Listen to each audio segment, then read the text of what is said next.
روز دوم فستیوال ازمونی جمهوریوی تئاترهای کسبی پرستو 2025 با نمایشنامه تئاتر ولایتی لختک افسانه شهری بختر خورپوشتک و روبا آغاز یافت.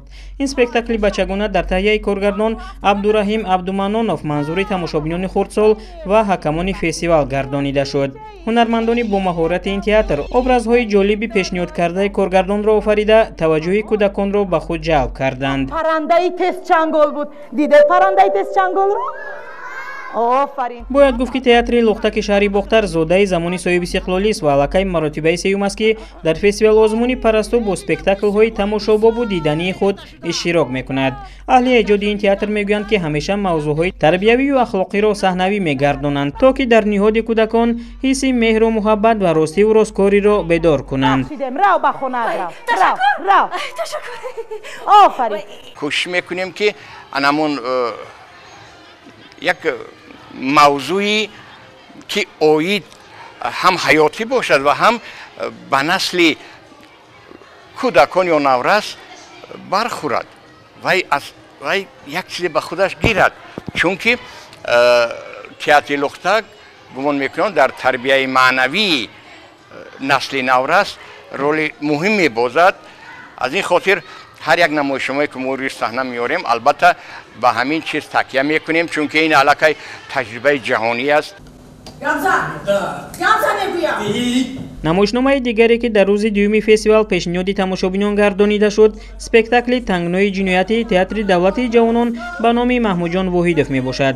اثری صحنوی در تهیه کارگردانی جوانی تئاتر وطندار شرف نمایش داده شد. تئاتر جوانان با کارگردانی جوانش نمایشنامه ازمونی را پیشنهاد ساخت که به موضوع تربیت جوانان و نورسان بخشیده شده است.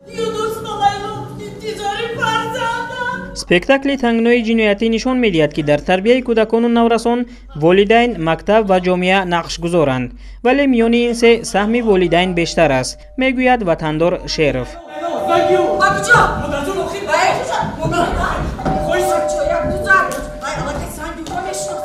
موضوع نمایشنامه ما تربیت را در بر میگیرد. در تربیت فرزند کی گناهکار است؟ ما موضوع را انتخاب کردیم والدین، مکتب یا گرد و اطراف. ما خلاصه برای این اثر را کردیم تربیه را در عهده پدر و مادر ماندیم، چون در رفت نمایش بازگو می شود که پدر و مادر برای فرزند تمام شرایط را مهیا می کنند، اما از تربیه و از نگاهبینی فرزند دور می مانند و فرزند به کارهای نامطلوب دست می زند و روزی می شود که در آنها را ملیسه می کوبد تا پدر و مادر آگاه می شوند که فرزند آنها پشت پنجره می رود. از همین لحاظ ما با این نمایشنامه به پدر و مادر علل خصوص به جوانان بیشتر تکیه میکنیم.